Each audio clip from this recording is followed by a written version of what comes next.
Hello and welcome to my YouTube channel. I am doctor Mohammad Danish. और जैसा कि हम सब जानते हैं कि जिन बच्चों ने अभी यूपी पीजीटी इकोनॉमिक्स का 18 अगस्त 2021 को एग्ज़ाम दिया था, उसकी ऑफिशियल आंसर की आ चुकी हैं। मैंने भी आंसर कीज़ शेयर की थी और उसके बाद कट ऑफ को डिस्कस किया है। तो दो मैंने सेपरेट अलग अलग वीडियोस बनाई हैं, जिसमें कि एक वीडियो मैंने आंसर कीज़ बताई हैं और दूसरी वीडियो मैंने कट ऑफ को पूरा डिस्कस किया है। और 2016 की कट ऑफ और उसकी सीट्स अकॉर्डिंग टू सीट्स, कितनी सीट्स थी जनरल में, एससी एसटी में, बॉयज़ वर्ग में और गर्ल्स वर्ग में, जो बालिका वर्ग और बालक वर्ग में सीट्स आती हैं, तो उसके अकॉर्डिंग मैंने पूरी कट ऑफ बताई थी। और उसी को कंपेयर करते हुए मैंने 2021 के लिए एक टेंटेटिव, एक संभावित कट ऑफ मैंने डिस्कस की थी। तो अब जैसा कि आंसर की ऑफिशियल आ चुकी हैं, तो जैसा कि हमने देखा कि उसमें भी करीब 2 क्वेश्चन के जो है आंसर गलत दिए हुए हैं। एक तो सबसे पहला ही क्वेश्चन था सी सीरीज़ में कि वो सब जानते हैं कि इन्फ्लेशन के बढ़ने से, इन्फ्लेशन नहीं, जो आपका टैरिफ लगाने से जो है इम्पोर्ट महंगा हो जाता है। ओके, तो ये तो बहुत ही पुराना क्वेश्चन है, कॉमन क्वेश्चन, उसका उन्होंने आंसर गलत दिया है आयोग ने। और उसके अलावा एक क्वेश्चन और आया था जिसमें कि ये पूछा गया था कि किसने who is the propounder of the which theory. तो उसका एक जो आंसर था वो रिकार्डो था। ये कंपैरेटिव कॉस्ट एडवांटेज थ्योरी अगर मैं बात करूं, तो मैंने भी उसका आंसर देखा है बुक में और मैं भी उसकी एक आपत्ति लगाऊंगा, क्योंकि कंपैरेटिव कॉस्ट एडवांटेज थ्योरी जो है वो रिकार्डो ने दी, ना कि मिल ने। तो इस तरीके से 2 क्वेश्चन तो मुझे दिखे जो स्ट्रेट अवे उन्होंने गलत आंसर दिया है। उसके अलावा कुछ बच्चे अपने अपने सवाल कर रहे हैं, मुझसे मैसेज भेज रहे हैं कि एक बच्चे ने पूछा कि उसमें एक क्वेश्चन आया था मोनोपोली पावर वाला, ठीक है, तो उसका एक आंसर दे रखा था P-MC/P, ठीक है। तो वो तो फार्मूला है ही। कुछ बच्चे कह रहे हैं कि इसका फार्मूला एक और है, average revenue minus marginal revenue करके एक फार्मूला है।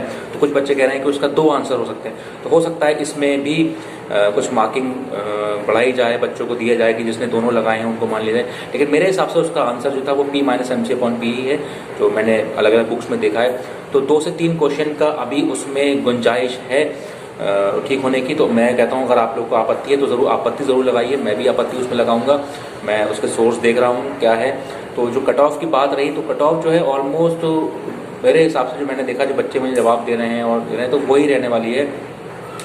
92-94 के बीच में जो है बच्चों को कॉल ज़रूर आएगी जो जनरल कैटेगरी के हैं। रीज़न बीइंग क्योंकि सीट्स इस बार काफ़ी हैं पिछली बार के मुकाबले, क्योंकि पिछली बार सीटें 80 थीं और जनरल कैटेगरी की 44 सीटें थी। इस बार जनरल कैटेगरी की 74 सीटें हैं और टोटल 143 सीटें हैं। ओके, तो सीटों के बढ़ने की वजह से भी और पेपर का जो स्टैंडर्ड था, जो कि 2016 का था, वो कंपैरेटिवली 2021 के पेपर से हल्का था। 2021 के पेपर में आपने देखा होगा बहुत ही कॉन्सेप्चुअल क्वेश्चंस आए थे। जैसे कि उसमें पूछा गया था, जैसे मैं अगर आपको एग्जांपल दूं तो उसमें हैक्सलैंड-ओरेन थ्योरी, ठीक है, रिकार्डन थ्योरी के बारे में पूछा गया और कई सारे ऐसे क्वेश्चन थे जो बहुत ही कॉन्सेप्चुअल थे। जिसने बहुत अच्छे से पढ़ाई करी होगी, कितने भी आप क्वेश्चन रट लें या कहीं भी कर लें, तो उसमें गलत होने के चांसेस रहते हैं। लेकिन जिसकी कॉन्सेप्चुअल नॉलेज अच्छी है, जिसने बहुत ध्यान से पढ़ा है, तो वो इस पेपर को तभी कर पाएगा, ठीक है। वो बात अलग है, बच्चे कई बार से तैयारी कर रहे होते हैं, 2-3 बार से, और किताबें पढ़ रखी हैं, तो उन्होंने आंसर रट लिए हैं, तो वो फिर कहीं ना कहीं आंसर तो आप रट के आंसर नंबर ले आएंगे, लेकिन इंटरव्यू में फिर दिक्कत हो जाएगी। इंटरव्यू में तो फिर आपसे कॉन्सेप्चुअली पूछेगा, वो आपसे तो पूछेगा नहीं स्ट्रेट अवे कि बताओ रिकार्डिन ने कौन सी थ्योरी दी थी और इन्फ्लेशन से क्या होता है। वो तो फिर एक अपने लेवल से जो उनकी होती है, क्योंकि 50 नंबर जो होते हैं बहुत अहम होते हैं और 50 नंबर इस तरीके ऐसे नहीं बांटे जाते हैं। तो कुछ लोग होते हैं जिनका होता है अच्छा ऑब्जेक्टिव कर लेते हैं और स्कोर कर जाते हैं, लेकिन जो एवरेज स्टूडेंट्स हैं, वो जो है कॉन्सेप्चुअल नॉलेज के बेस पे ही पेपर को ठीक कर पाते हैं। ओके, तो जो मैंने कट ऑफ बताई थी कि जनरल की 90 से 94, ओबीसी की जो थी बताई थी मैंने 87 से 92, और मैंने एससी की बताई थी 88-87 के आसपास। ओके, तो कट ऑफ ऑलमोस्ट, मैं ये नहीं कह रहा हूँ कि ये श्योर है 100%, है, लेकिन जो मेरा एक आइडिया है, जो मैंने अंदाज़ा लगाया है, जो जिस तरीके का पेपर का स्टैंडर्ड था, उस हिसाब से मुझे लगता है कि इसकी कट ऑफ यही रहने वाली है। और बहुत सारे बच्चे मुझसे सवाल कर रहे हैं कि सर इसका क्या आंसर होगा, कि हमारी 103 आई है ओबीसी में, क्या चांसेस हैं। तो ओबीसी में अगर आपका 103 आ रहा है तो काफ़ी आप क्लोज हैं, आप तो इंटरव्यू की तैयारी शुरू कर दिए। किसी लड़की ने मुझसे पूछा कि आपके 93 हैं और 93 गर्ल्स कोटे में जो है ईडब्ल्यूएस कैटेगरी है, तो ईडब्ल्यूएस में अगर हैं तो चांस मिलेगा। एक बिल्कुल जाहिर सी बात है मिलना चाहिए। और एक ने पूछा कि मेरा बीएड एमएड है, तो बीएड एमएड के उसको नंबर मिले होंगे करीब लगा लिए, बीएड के ही अगर 2% है तो 10 नंबर, और एमएड के भी 10 नंबर, 10-20 नंबर तो ऐसे ही हो गए। और उसके अलावा उसके क्वेश्चन भी 92 के आसपास थी, शायद 92-93, तो काफ़ी क्लोज है। तो बच्चे जिस तरीके से दे रहे हैं कि इनका 90, 92, 89, मतलब 100 प्लस वाले कम दिखे मुझे कि 103, 105 किसी का रहा हो, तो 90s की रेंज में, 88 की रेंज में दिख रहे हैं बच्चे। तो जाहिर सी बात है कि जो ऊपर का जो बैंड होता है जिसमें कि 100 से प्लस वाले होते हैं वो बहुत बच्चे नहीं होते हैं। मैं आपको बता दूं 100 प्लस वाले बहुत बच्चे नहीं होते। सबसे ज़्यादा जैसे जैसे हम नीचे जाएंगे तो उनकी रेंज बढ़ती जाती है। 100 से प्लस वालों के नंबर कम होंगे, 100 और 95 के बीच में नंबर बढ़ जाएंगे, कि 95 से 90 वाले बच्चे जो ज़्यादा होंगे, 90 से 80, 85 वाले और बढ़ जाएंगे। तो इस तरीके से जो है कट ऑफ डिसाइड की जाती है।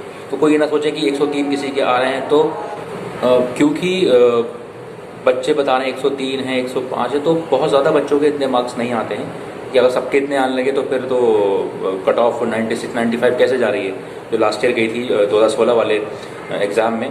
तो जाहिर सी बात है, तो आप लोग परेशान ना हो और वेट करें। और अगर आपको आपत्ति है क्वेश्चंस पे तो आपत्ति ज़रूर डालिए, क्योंकि बगैर आपत्ति डाले और बहुत जेन्यून सोर्सेज से डालिएगा कि जिसकी बुक्स का आपको लगता है कि ठीक है, जो भी बुक्स आपने पढ़ी है जहाँ से, ऐसे नहीं कहीं से भी उठाया और डाल दिया तो उससे एक इम्पैक्ट नहीं पड़ता है। अच्छे सोर्स की बुक्स जहाँ पे आपको लगता है कि जवाब सही है वहाँ से फ़ोटो खींचिए और उसकी वेबसाइट पे जाइए, वहाँ पर आपत्ति का ऑप्शन दे रखा है, ऑब्जेक्शन का, वहाँ पर आप डालिए तो ज़रूर उस पर जो है फ़ायदा होगा और बाकी बच्चों को भी फ़ायदा होगा, क्योंकि मेरिट उसी हिसाब से फिर बनाई जाएगी। और बहुत जल्दी में है आयोग, फटाफट आंसर की आ गई हैं और उसके बाद बहुत जल्दी जो है उसकी कॉल आ जाएगी इंटरव्यू के लिए। आप लोग तैयारी में लग जाइए, क्योंकि इसका फ़ायदा आपको अगले जो जीआईसी का एग्ज़ाम होने वाला है। बहुत से बच्चों ने जो गवर्नमेंट कॉलेज का जो एग्ज़ाम भरा हुआ है लेक्चरर का, तो उसमें भी इकोनॉमिक्स की वैकेंसीज आई थी, तो उसमें भी बहुत फ़ायदा करेगा। तो आपको इससे अंदाज़ा हो गया होगा किस तरीके का पेपर आया और कैसे क्वेश्चन आते हैं।